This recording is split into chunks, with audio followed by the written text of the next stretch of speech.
It's story time. And our story today is the classic, The Night Before Christmas by Clement C. Moore.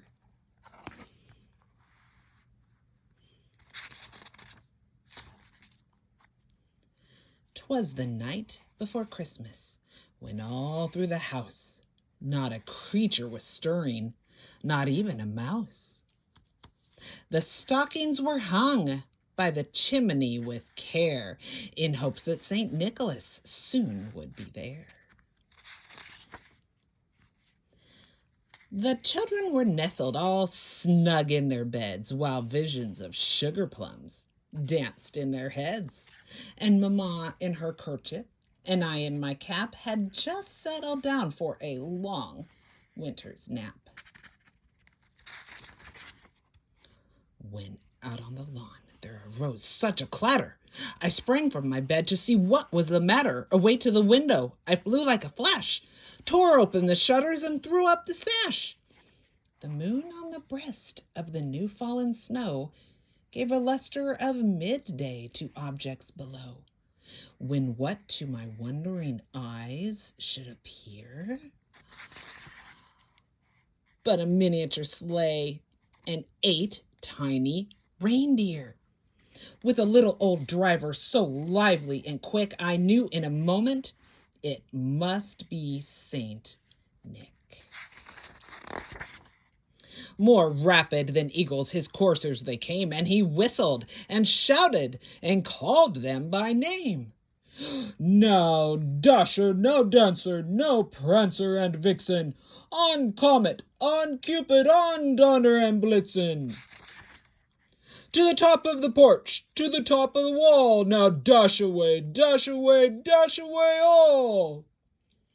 As dry leaves that before the wild hurricane fly, when they meet with an obstacle, mount to the sky, so up to the housetop the coursers they flew, with a sleigh full of toys and St. Nicholas too.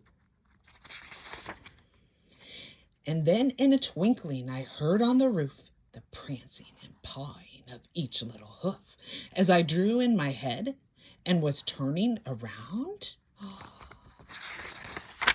Down the chimney St. Nicholas came with a bound.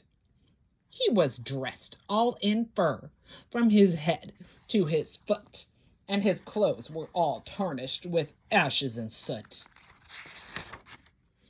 A bundle of toys he had flung on his back, and he looked like a peddler just opening his pack.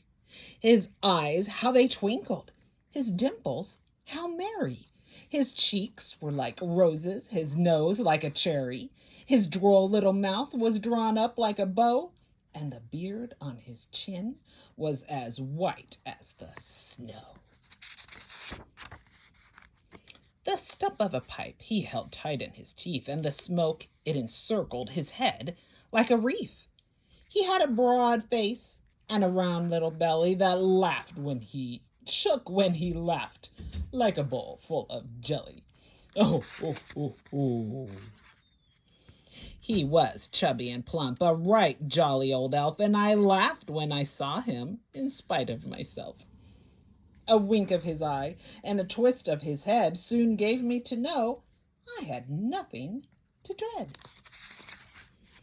He spoke not a word, but went straight to his work and filled all the stockings, then turned with a jerk, and laying his finger aside of his nose, and giving a nod, up the chimney he rose. He sprang to his sleigh, to his team gave a whistle, and away they all flew like the down of a thistle. But I heard him exclaim, ere he drove out of sight, Happy Christmas to all, and to all a good night.